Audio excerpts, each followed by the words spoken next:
Praise God. Father, we just want to say we thank you, God, for everything you've done in our life, oh God. Indeed, Panginoon, your faithful love will endure forever.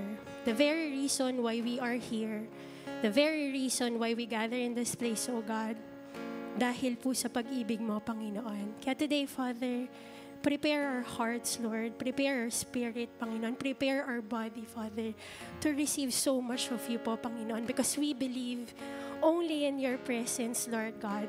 Doon lang po namin matatagpuan yung perfect rest. Yung rest na kahit saan, Panginoong Diyos, hindi namin makikita. But only in your presence po, Panginoon. Kagaya po ng binanggit sa inyong salita, better is a day in your court than 1,000 elsewhere. Kaya Father, we welcome you in this place, oh God. We pray that you will speak to us, Lord.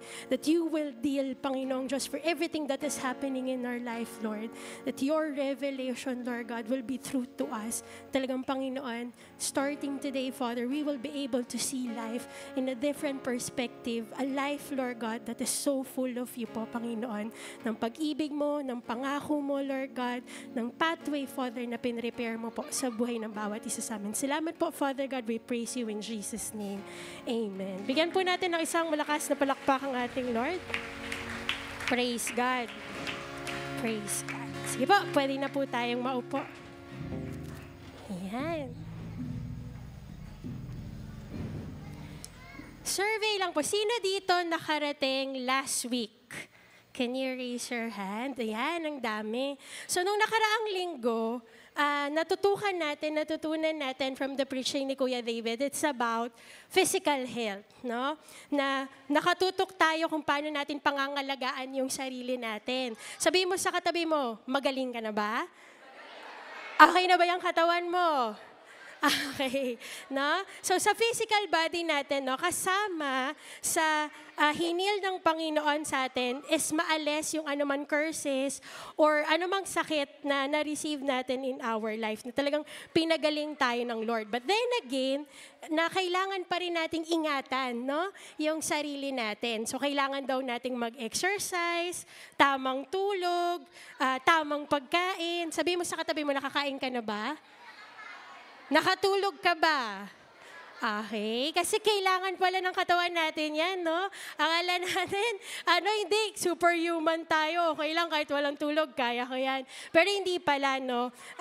There are some things na pwede nating ayusin, pwede nating gawin para mapangalagaan natin yung katawan natin. Na indeed, merong healing from our Lord, but then again, we have responsibility para yung body natin din, ma-maintain natin, or maitatag sa atin din even yung long life. So kung last week, ang pinag-usapan natin, it's about our physical body, ngayon naman, study shows kasi, mga kapatid, no, that majority or ang dahilan kung bakit ang isang tao ay nagkakasakit, it's because of having yung poor soul niya or poor state ng soul. So pag sinabi nating soul, ito yung may stress, anxiety, worries in life, disappointments, offenses, no, and fear. So minsan, okay naman yung katawan natin. But because of those things, no, dahil na-stress tayo, maaaring sa trabaho, sa school, kung kailan patapos na yung semester, dami pang pinapagawa, no? Sunod-sunod, sabay-sabay, no? Nanghihina even yung body natin. So ngayon, gusto nating tukuyin even that very thing, no, para mabuo nating ma-receive yung healing from the Lord. So makibukas kayo sa akin sa aklat ng 1 Thessalonians verse 5:23. 1 Thessalonians 5:23. Sige po, tayo tayo. Samahan niyo ako sa pagbasa ng Word of God. Sige, basahin natin on 3. 1, 2, 3. May God Himself, the God of peace, sanctify you through and through, and may your whole spirit, soul, and body be kept blameless at the coming of our Lord Jesus Christ. Sige, let's pray lang po. Father, we thank you for your word, O God. Patuloy po hinihingi po namin that we will have an understanding towards what you want us to hear po today, O God. I pray, make this word alive and active, Father God, so that, Lord, talaga pong hindi lang kami makikinig today, but the transformation po, Panginoon, ay maitatag, Ama, sa buhay po ng bawat isa. Salamat po in Jesus' name.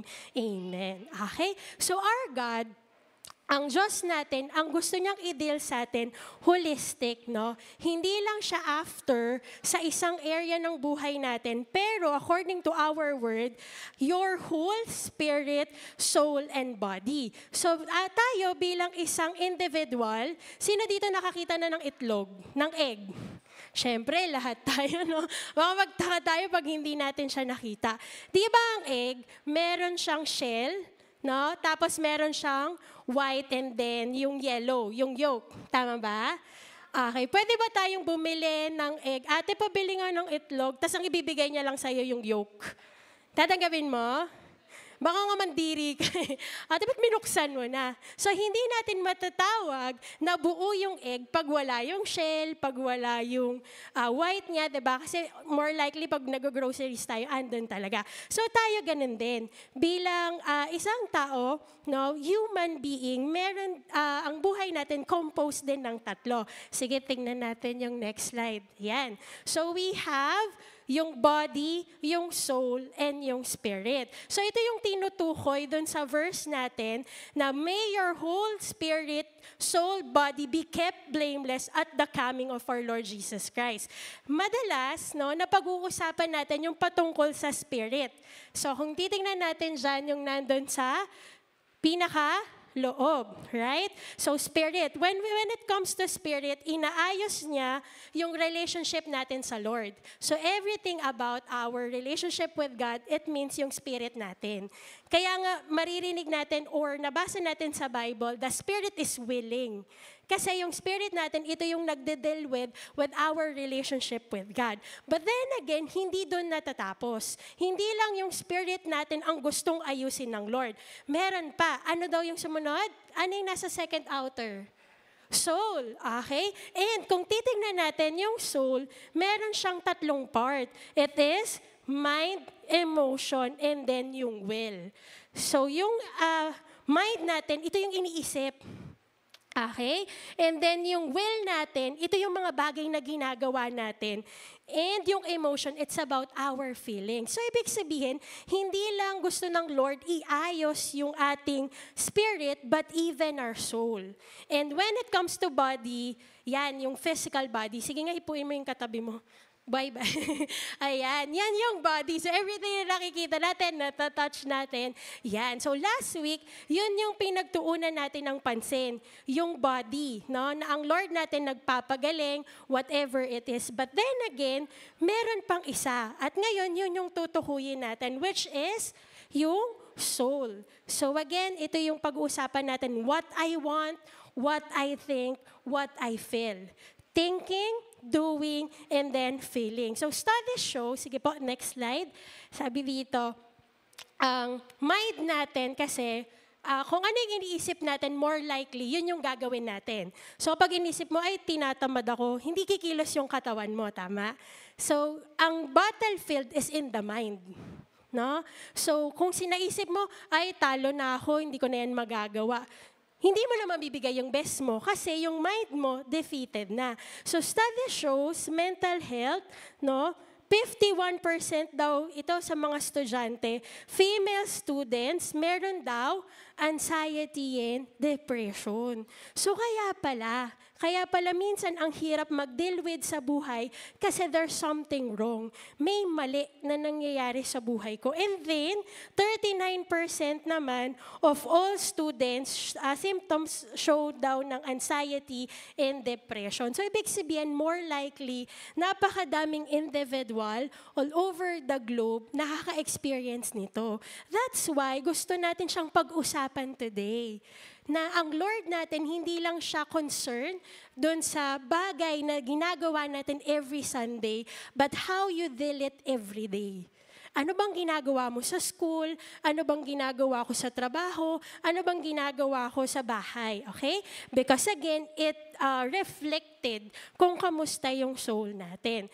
Binanggit ng Lord sa word niya sa Isaiah 53 verse 5, but He was pierced for our transgression, He was crushed from our iniquities, the punishment that brought us peace was on Him, and by His wounds, we are healed. The healing na tinutukoy ng Lord dito is not only your physical body, but even the healing of your soul. So, ibig sabihin, hindi natutuwa ang Lord na madaming tao, 59% or 51% ang may anxiety. Hindi kinalulugod ng Lord na ang daming tao ay ang stress ng buhay. So ngayon, yun yung gusto nating matutunan. Ma-claim natin yung healing ng Lord. Kaya pala, there is healing power of joy. So yun yung pag-uusapan po natin ngayong umaga. The healing power of joy. Kilala niyo ba si Joy? Kilala natin, no? Okay, sige, yan. Nakakatuwa, di ba? Meron tayong mga pangalang Joy. Kaibigan ang pangalan nila Joy. But then again, ngayon, ating balikan or tignan ang sinasabi ng Word of God, no? Patungkol sa paano ako gagaling, maging masaya lang ako. In Proverbs 17, verse 22, a cheerful heart is good medicine, but a crushed spirit dries up the bones. Cheerful heart. Na-mention to kanina ni Pastor Gino sa morning worship. Sabi niya ganun, hindi pala kailangan ng prescription ng doktor.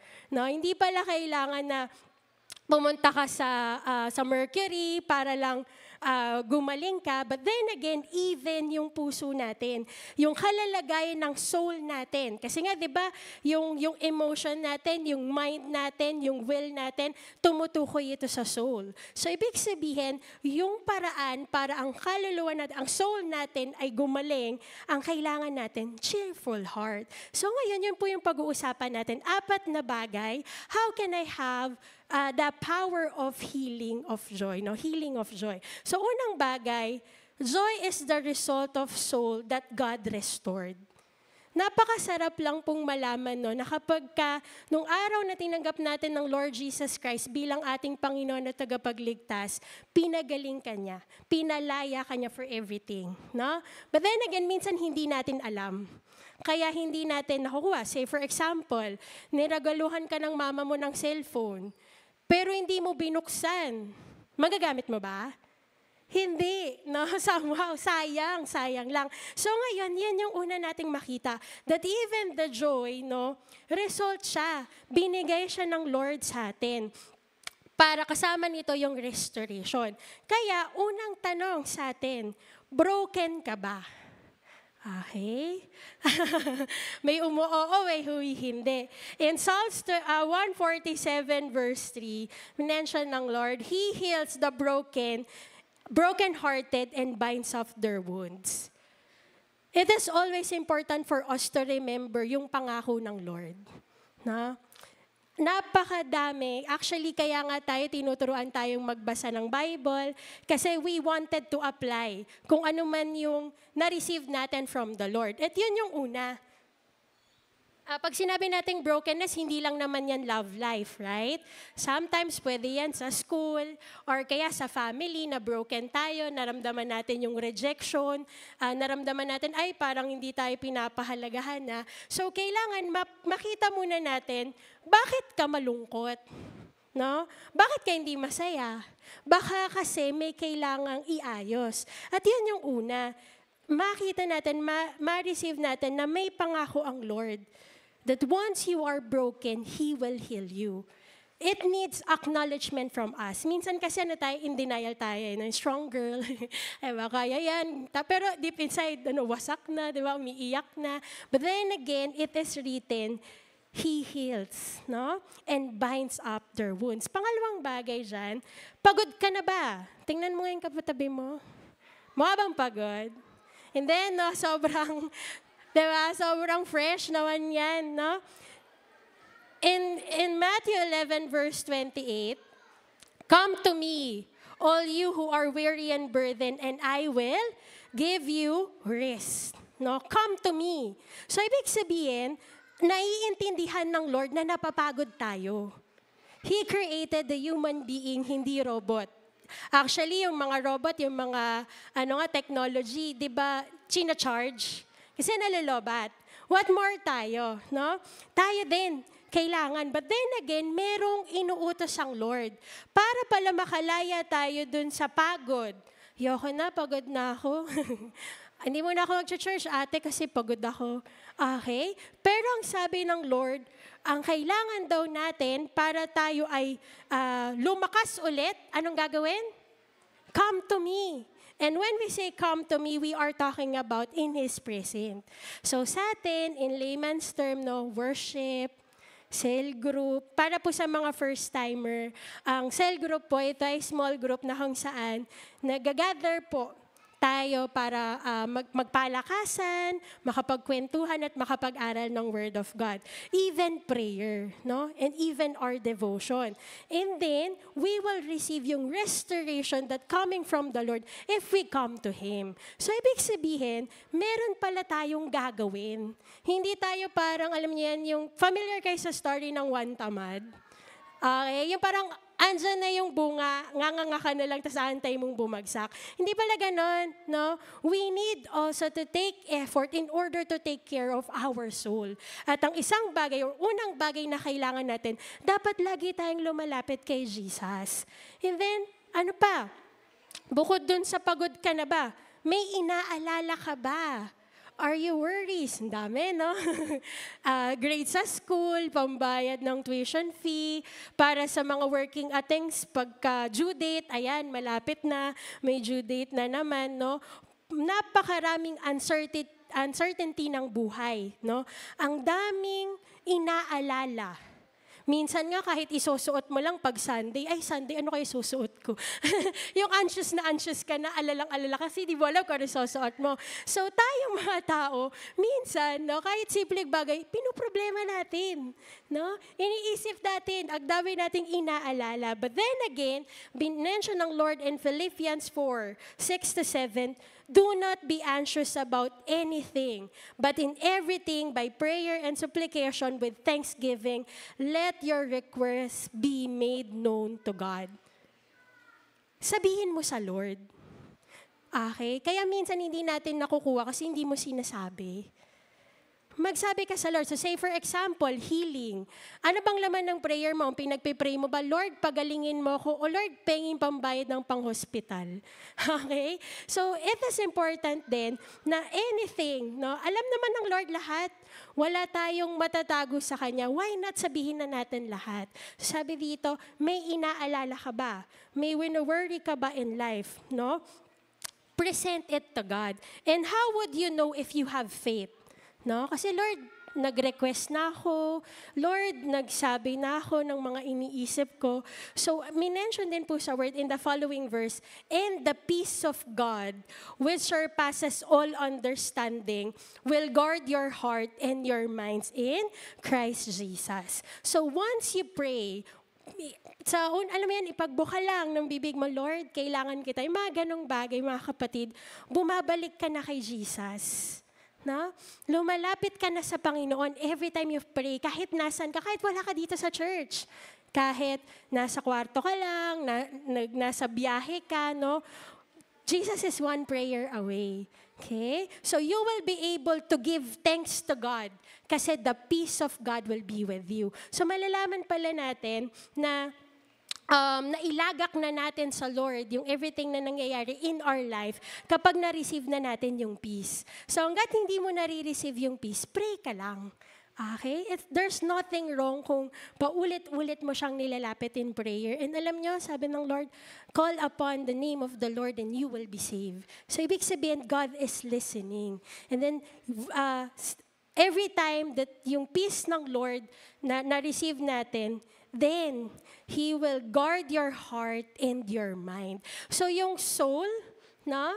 Yung mind natin, yung iniisip natin, yung laman ng puso natin, and yung will natin, the very moment na na-receive natin yung peace ng Lord, mababantayan na in Christ Jesus. So therefore, you will be able to overcome, no? All the worries. What wrong with worries, no? Kaya tayo nag-aalala kasi out of control. No, minsan medyo control freak tayo eh. Gusto natin, na-vision natin lahat or kailangan yung nangyayari is according to our plan. Tapos pag hindi nangyari yung gusto natin, mag-aalala na tayo. Let's not play God. No? Huwag tayong magpaka-Diyos. it's okay, no? To turn to Him para naman gumaan yung heart natin. And then ano pang iniisip natin or ano pang possible na pwedeng magpabigat sa soul natin? Natatakot ka ba? Okay? Do you have any fear? In Isaiah 41 verse 10, so do not fear, for I am with you. Do not be dismayed, for I am your God. I will strengthen you and help you, and I will uphold you with my righteous hand. Do not fear, no? I do understand that there are instances, no? Minsan nga kapag bigla lang namatay yung ilaw, magtitilian na lahat. Kasi magugulat tayo kasi ang dilim, no?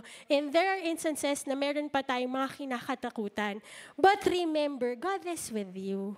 The Creator of heaven and the earth is with you. Anong kakatakutan natin? It is written in the Word of God, perfect love cast out fear. At yung perfect love na yon galing mismo sa Lord.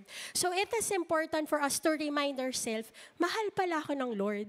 At kapag naintindihan natin yon, yung lahat ng takot na pwede nating mapagdaanan in life or lahat ng kinakatakutan natin, mawawala.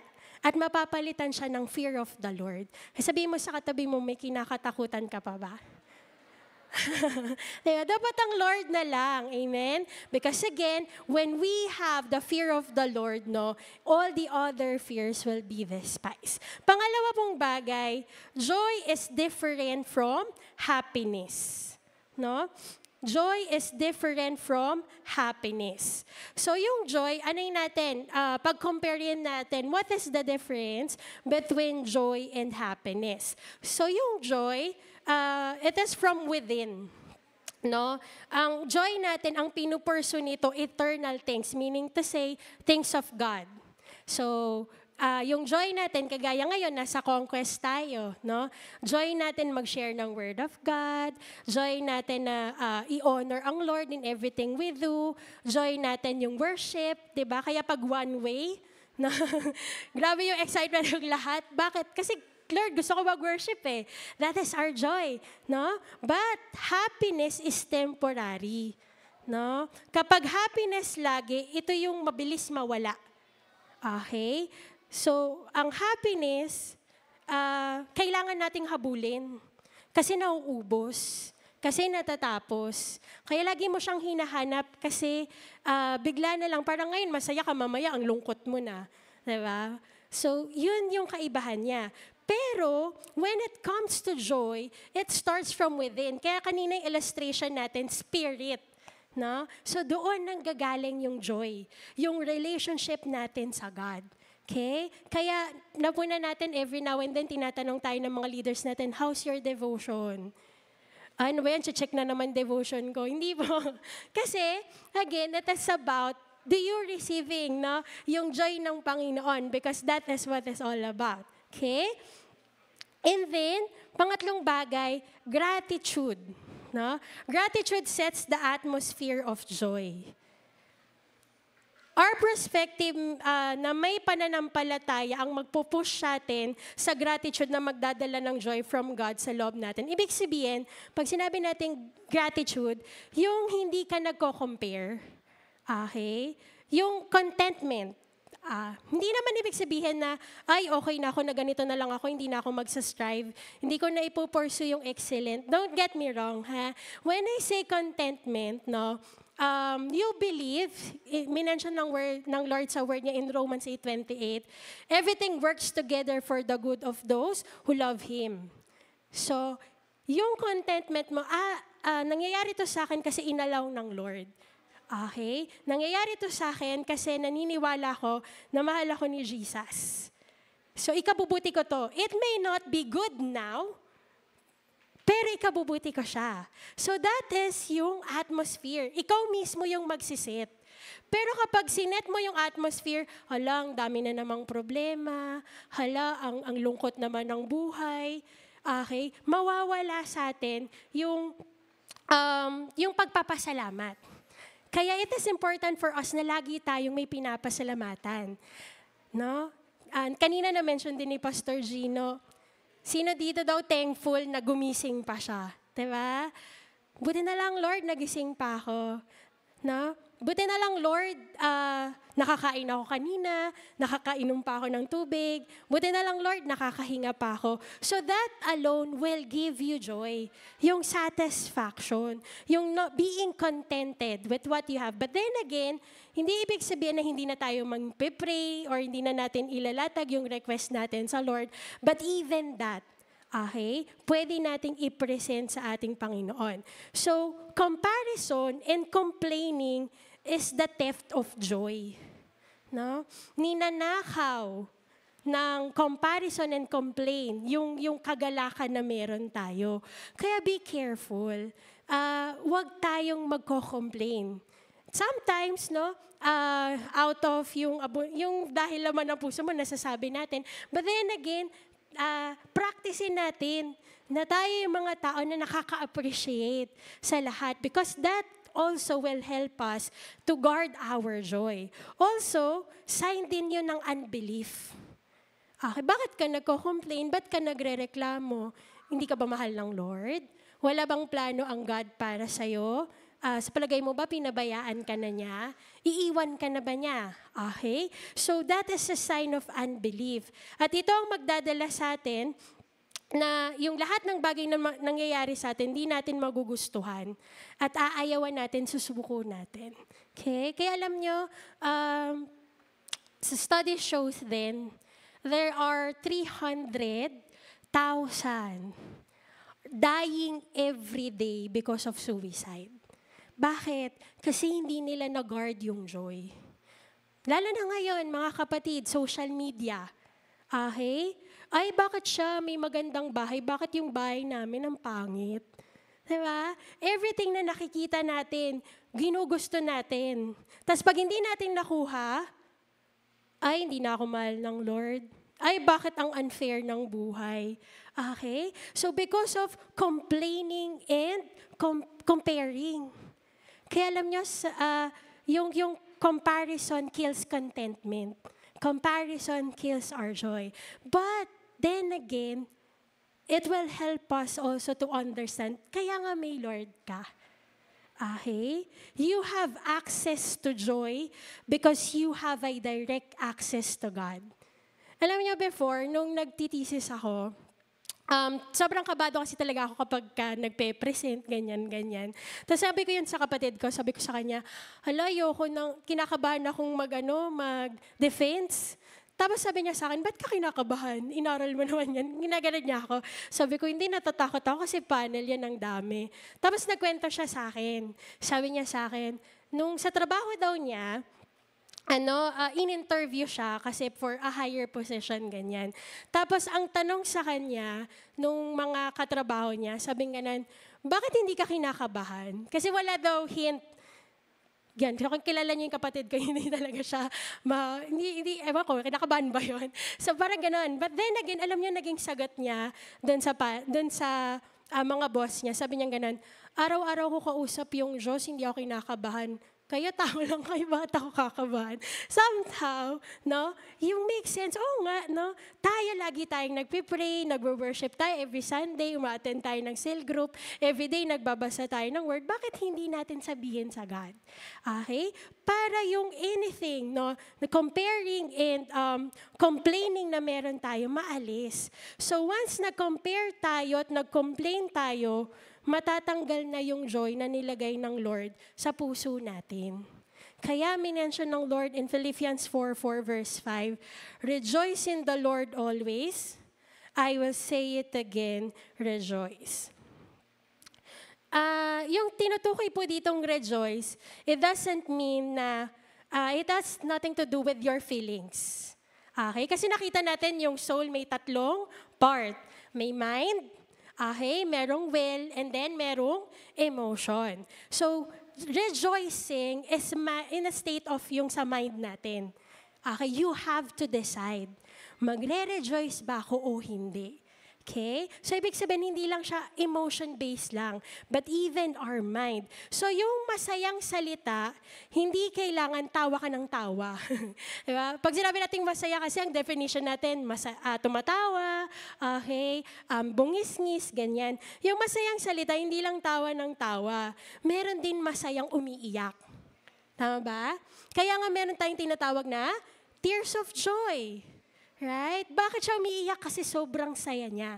So, ibig sabihin, it doesn't really lang nakadepend on our emotion, but even in our decision. So, rejoice in the Lord, meron kang tinatawag na hopeful expectation. Hopeful expectation. Oo, ganito yung nangyayari sa akin, pero may pangako ang Lord. That is rejoicing is all about. So say for example, hindi ko naman sinasabing wag na tayong maging malungkot. Okay? Say for example, may namatay, malulungkot talaga. But then again, hindi ka mawawalan ng pag-asa. Hindi ka mawawalan ng hope because you know that God has a perfect plan. So yun yung tinatawag natin na joyful o hopeful expectation. The very reason why I can rejoice kasi may ine-expect ako sa Lord. Okay? At yung ine-expect ko sa Kanya, naniniwala ako na pangyayarihin niya kasi mahal niya ako. Okay? So rejoice in the Lord always. So, sabi pa dyan, I say it again, rejoice. And as you can see mga kapatid, command siya sa atin. So you can command your emotion to be rejoiceful. So paano daw natin gagawin yon? So number 4 po, it's about joy make us strong. Kaya gusto ng Lord na mag-rejoice tayo kasi pinapalakas ka nito. Kaya gusto ng Lord na maging masiyahin tayo kasi magfa-follow yung body natin with that. So in Nehemiah 8, verse 10b, for the joy of the Lord is your strength. So ito pala yung panggagalingan ng joy. Yung Lord. No? Apart from God, I can do nothing. But with God, I can do all things. Philippians 4:13, no? Napaka-powerful nun. But minsan, kasi lagi natin naririnig, di natin appreciate, but even in our emotion, even in the midst na nakaka-experience tayo ng depression, nakaka-experience tayo ng offenses, nakaka-experience tayo ng fear, no? Nakaka-experience tayo ng worry, but the very moment, no, na na-receive natin ang pag-ibig ng Lord, na natanggap natin siya, it will give you strength. Okay? So joy and peace is our protection. Joy and peace comes from the Holy Spirit. In Galatians, the fruit of Spirit is love, peace, joy. So ibig sabihin mga kapatid, ang joy magmumula talaga siya sa Lord because it is the fruit of the Spirit.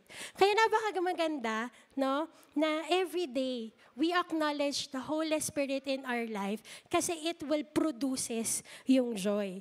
In Romans 15 verse 13, may the God of hope fill you with all joy and peace in believing so that the power of the Holy Spirit you may abound in hope. Big sabihin po mga kapatid, ang God natin, He will give us yung hope. Kaya pala faith, diba, in Hebrews 11, no, verse 1, faith is a certain of what we hope for and a certain of what we do not see. So hindi pala basta naniniwala ka lang sa Lord. Pero yung pananampalataya na may inaasahan ka. At dahil nananampalataya ka sa Lord at meron kang inaasahan sa Lord, kasabay nito, ikaw din ay magiging masaya. So yun pala yung napoproduce niya. So hindi lang siya basta, alam mo yan yung parang positive thinker ka lang, ay sige, magiging masaya na lang ako. Hindi pala siya ganon. It started with your faith. No? Because you are inside the presence of God, no? You do your worship, no? You are inside His presence, na itatatag sa yung hope. May maganda palang plano ang Lord sa akin. At dahil doon, na itatag na sa'yo na may magandang plano ang Lord sa'yo, na-embrace mo, hindi lang pala ako hanggang dito lang. So hindi ako papayag na, pwede na yan. Hindi ako papayag na, hanggang dyan ka na lang, lumaki kang ganyan, mamamatay kang ganyan. Hindi para pala yan sa atin. Bakit? Kasi may hope. At ano yung ine-expect ko sa Lord? In His word in John, buhay na ganap at kasiyasiya. Paano mangyayari yon? You are remaining in His presence. At dahil nalaman mo, at hindi lang siya basta nalaman lang ng isip mo, pero natanggap ng puso mo, you became happy. So lahat ng bagay na nangyayari dito sa mundo, Ay, okay lang yan. Sige kapatid, pinapatawad na kita kung may nagawang mali sa akin. Bakit? Kasi may inaasahan ka sa Lord. No? May trouble na nangyari. Ay, okay lang yan. Ikabubuti ko yan kasi may inaasahan ako sa Lord. Merong nangyari sa family or finances. Ay, okay lang yan. Hindi nonchalant. But faith. Diba? Yung nonchalant kasi parang walang makilang eh. But you deal with it with faith. And that will give you joy. So yung joy, pinapalakas tayo. Okay? Yung joy, it gives us hope. Kaya pala powerful kapag ka ang joy ay nasa atin. Okay? So, hindi siya temperament lang ng pagiging masaya. So, ano ba yung temperament? If you're familiar, yung sanguine, yung masayahin lang, choleric, melancholic, phlegmatic, hindi lang siya ganon. But a believer who really know God and who believe in God, because of knowing who Jesus is, mas scary yung joy. So kung nasaan ka, tayo bilang mga lingkod ng God, tayo no, na tinubos ng Lord, kung nasan ka, nagkakaroon ng atmosphere of joy because dala-dala mo siya. It is written, out of the abundance of the heart, the mouth speaks. No? Kaya pansinin niyo kapag ang isang tao malungkot, damay lahat. No? Pag bad trip, damay lahat. Kasi yan yung laging sinasabi. But then again, if you have yung pag-ibig ng Lord, yun yung madadala natin sa iba. Okay? Kaya, but then again, mga kapatid, we have to be careful. No? So ito pala, yung joy, it will make me strong. Yung gratitude, it will set yung atmosphere, no? And then, yung joy pala iba sa happiness. Let's be careful because in John 10:10, may mention sa word ng God, but the thief come to steal, kill, and destroy. Meron pala tayong tinatawag na joy robbers. Okay? So ano ba yung joy robbers? Ito yung mga magnanakaw ng kagalakan. Be careful. So 3 bagay na nagnanakaw ng joy ng bawat isa sa atin. Una, worry. Okay? Ang worry, nanganganak yan. Na-mention ko kanina minsan, sasuotin lang natin, inaalala natin. So worry, may isang point ng buhay natin na inaalala natin. Tapos kapag hindi natin na-deal with, mapupunta na siya sa anxiety. Ano yung anxiety? Anxiety, ito yung hindi ka na mapakali, sobrang dami mo nang iniisip, no? Pag sinabi nga daw anxiety, ang dami nangyayari in your mind. Kaya hindi mo na siya makontrol. And kapag tayo nagkaroon ng anxiety, more likely, pwede kanyang ma-lead into depression. So, ibig sabihin, simpleng bagay lang, pwede ka na niyang nakawan. So, be careful with that, no? Yung anxiousness is divided minds. Worries, again, losing control. Kaya ka nag-aalala kasi wala ng control. But then again, it is important for us, no? In Matthew 6:31-33, minention doon, yung mga ibon, sino ba nagpapakain sa kanila? Okay? Yung mga bulaklak, bakit ang ganda-ganda nila? Sino nagbihis sa kanila? Kung sila nga hindi nag-aalala, what more tayo? Are you more valuable, no, than those things? Yes. Bakit? Namatay si Jesus para sa atin. So yung worry, be careful with that. Worries are sign of unbelief. No? So kung meron kang inaalala sa buhay mo, kapatid, lapit sa Lord. Prayer, God is one prayer away. Lapit natin with a believing prayer. So if you have time to worry, you have time to pray. Okay? So turn mo siya. Again, yung mind natin magde-decide not to be parang captured, no, with that emotion. Pangalawang bagay, wrong thinking. Na-mention ko po kanina, battlefield is in the mind. Okay? Totoo po yun. So minsan, madalas, kung anong iniisip natin, yun yung mag-overflow sa buhay natin. Kaya be careful sa mga bagay na iniisip natin. And then lastly, na magnanakaw ng joy is covetousness. Hindi lang po ito para sa mag-asawa, but it is about wanting more. So dito ulit papasok yung complaining and comparison. Okay? So every time na tayo ay merong kino-compare sa buhay, every time na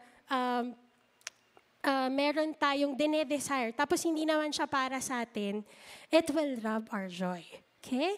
Kaya tingnan natin sa Isaiah 61 verse 3, upang pasayahin ng mga tumatangi sa Zion, kaligayahan sa halip na bigyan ng kapighatian, awit ng kagalakan sa halip na kalungkutan, matutulad sila sa mga punong itinanim ni Yahweh, na ginawa kung ano ang makatwiran at maluluwalhati ang Diyos dahil sa kanilang ginawa.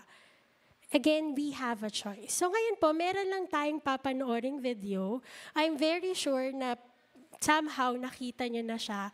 Pero tingnan natin, ano bang ginagawa ng worries ng buhay natin o ng isang magnanakaw ng joy natin?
Ayan. Kasi diba, bago daw tayo manood, may suspense muna.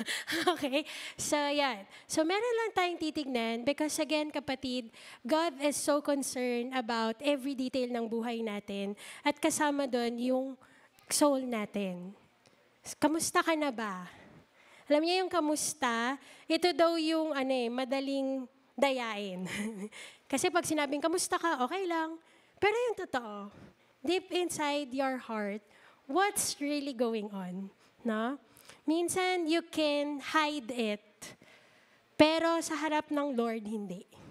Kaya ngayon, gusto nating i-deal with. Ano ba yung nagpapahirap sa soul natin?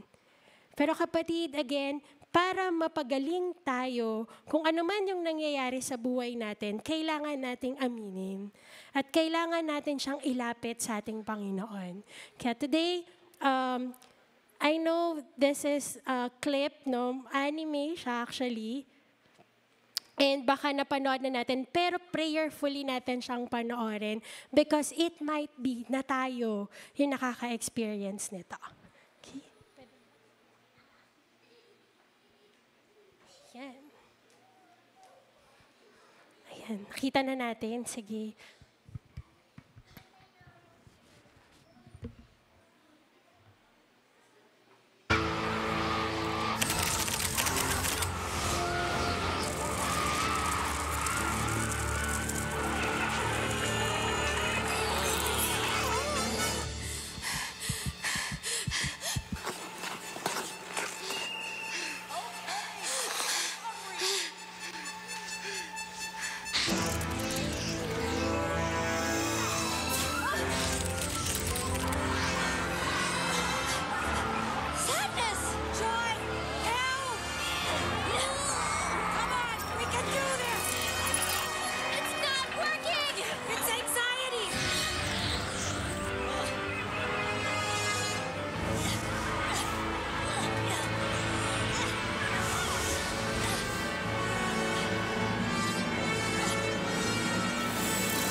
You don't get to choose who Riley is.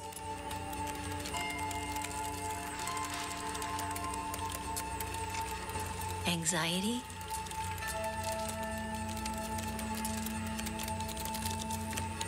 You need to let her go.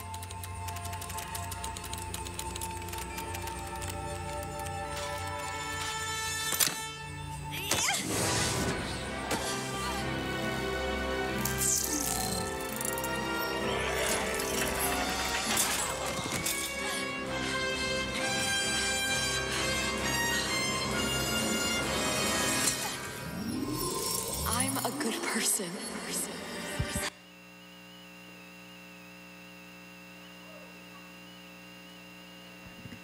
Nabitin. Okay. Anxiety, totoo yun, no? If you are a person na naka-experience na ng anxiety in your life, kapag ka nagpapanik ka, it is really difficult to deal with people. Naiyak ako. Mahirap talaga siya. Pero you have a choice, kapatid. Gagawa at gagawa ang kaaway para nakawin yung joy na binigay ng Lord sa atin. But we have to stand our ground. We have to believe. Bakit kailangan mong mahirapan? Bakit kailangan mong mag-suffer if meron kang Diyos? Bakit kailangan mong mag-alala? Bakit kailangan mong matakot? Meron kang tagapagligtas. Bakit kailangan mong yakapin, no? Yung emotion na pwede kang dalhin into depression kung merong namatay sa cross to give you healing. So right now, if you are that individual or that person who is experiencing anxiety, you are experiencing depression, Lord, hindi ko na alam yung gagawin ko, Lord. Gusto ko nang sumuko, napapagod na ako eh. Parang gusto ko nang pumunta ng heaven, ganun na lang, Lord. If you are that individual, I'm encouraging you to come in front. And we will be praying for you. Anything that is going on in your life, na parang, Lord, isang pitik na lang, tumba na ako. Lord, isang salita na lang, hindi na ako makikita ng tao. The Lord is concerned with how you are right now. So I'm encouraging, whatever it is, no, it's happening in your soul, matatakotin ka ba? Punong-puno ka ba ng alalahanin sa buhay? Punong-puno ka ba ng offenses, kaya hindi ka makamove forward? Tayo mga kapatid, and then come to the front. And we will pray for you. The Lord loves you so much. Sige, so kapag puno pa po, pwedeng stop muna. Usog na lang po ng konti. Ayan. Lagyan natin ng space sa unahan, mga kapatid ko. Ipag-pray tayo, tinatawagan ko po yung primary. Ayan. And then, tayo na lang tayo kapag wala ng tao dito sa unahan. This is our time na enough is enough, no? The joy is for us. Namatay si Jesus para maging masaya tayo. And the enemy is trying to steal that. Kaya ngayon, hindi tayo papayag. So right now, I want you to close your eyes and then talk to God. The Lord is here. Tell Him what's happening in your soul. Ano man yan, kapatid. Ano man yung nai-experience natin sa buhay, talk to God right now and hingin natin yung healing. Magpapalaya ang ating Panginoon. Sige po, let's pray. Let's raise our hand to heaven and let's pray.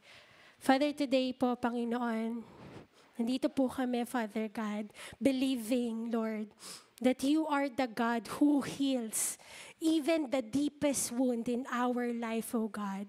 And today, Father, sa pagpapatong po namin ng kamay, kung paano na pinagaling mo po yung physical body namin from every sickness and diseases that we may have. Today, Lord, freedom po, Panginoon, from anxiety, from yung healing of the soul po, Panginoon. Naniniwala po kami, marireceive po namin today. Salamat po. Sige, manatili po tayong nakatayo. Let's pray po.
Sige po, tayo po tayong lahat.